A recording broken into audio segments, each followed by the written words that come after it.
네, 비가 주적주적 내리는 수요일 오후입니다.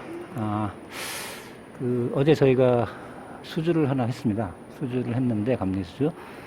거기 총괄로 이제 제가 어제 이제 발표가 나서, 제가 총괄을 수행해야 되는데, 앞으로 몇 번 여러분들 이제 총괄을 아마 이제 새내기 분들, 최근에 이제 입사하신 분들은 이제 보통 1년 정도 이제 경력이 되면 이제 총괄을 하셔야 될 거예요. 수석감리원들은. 그래서 제가 총괄을 맡게 되면 어떤 프로세스로 어떤 일을 하는지 좀 말씀을 드리겠습니다. 우선 첫 번째로 저희가 이제 수주를 하게 되면요. 바로 제일 먼저 할 게 그 총괄분들이 그 주간기간 담당자분한테 전화를 드리는 겁니다. 전화를 드려서 뭐 수주를 했으니 이제 찾아뵙겠다 하고 말씀 일정을 잡아서 한번 찾아뵙고요. 물론 이제 저희가 수주를 하게 되면 먼저 프로세스가 계약이라는 게 있습니다. 저희 감리법인과 그 주간기관의 계약 담당 부서, 현업이 아니고요. 그분들과 이제 계약이란 걸 해야 되고요. 계약이 되면 바로 이제 착수계, 뭐 이런 것들을 제출합니다. 착수계라는 거는 여러 가지 서류들을 내야 되는데요. 이제 그때 이제 총괄이 뭘 해야 되냐면, 물론 여러 가지 서류들은 이제 관리팀 분들이 이제 직원분들이 준비를 하지만, 총괄분들이 할 게 이제 사업수행계획서 초안을 빨리 작성해놔야 됩니다, 미리. 그 착수계를 낼 때, 계약이 되고 나서 이제 바로 착수계를 낼 때, 사업수행계획서를 첨부하게 되기 때문에 여러분들 수주가 되면 바로 이 수행계획서 초안을 작성하셔야 돼요. 그래서 그거는 뭐 물론 아시겠지만 제안서를 근거로 해서 그 자기 회사가 가진 그 수행계획서 포맷에다가 초안을 빨리 작성하셔야 됩니다.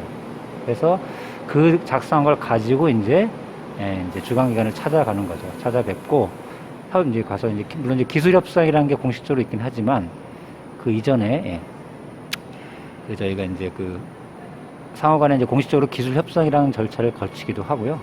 아니면 이제 비공식적으로 그냥 협의해서 이 수행 계획서를 확정하는 단계라고 보시면 돼요. 여러분들이 그 초안을 가지고 가서 뭐 일정이라든가 인력이라든가 혹은 뭐 점검 항목이라든가를 체크하셔야 됩니다. 그래서 중요한 게 이제 일정이죠. 일정이 이제 변경될 수가 있어요.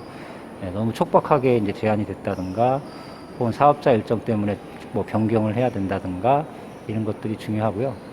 그 다음에 인력 같은 게 이제 변경이 될 수 있으니까 이제 인력 변경에 대한 협의. 그 다음에 마지막으로 그 제안을 할 때는 여러분들 기술 진단이나 전문가 영역을 저희가 일반적으로 세트로 제안을 합니다.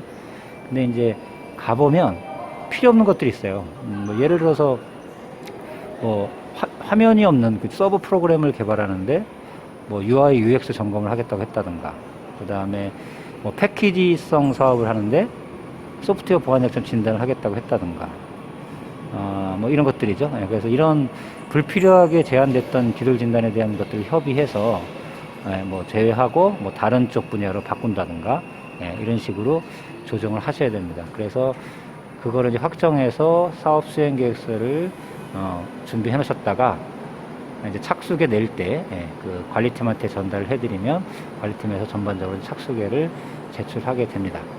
그래서 이게 이제 마무리되면 그 다음부터는 이제 다음 단계별로 단계 감리가 시작되고요. 그 단계별로 이제 다시 이제 사전 조사를 나가서 또 단계별 감리 계획서를 작성을 하게 됩니다. 네, 오늘은 어때 첫날 총괄이 되시면 처음 할 게 아까 말씀드렸듯이 빨리 주간기관에 전화 한번 드리고요. 이 사업 수행 계획서 초안을 잡아서 그 착수계 내기 전에 확정해서 이제 관리팀에 전달하는 게 제일 처음 해야 할 일입니다. 네, 오늘 이것으로 마치겠습니다.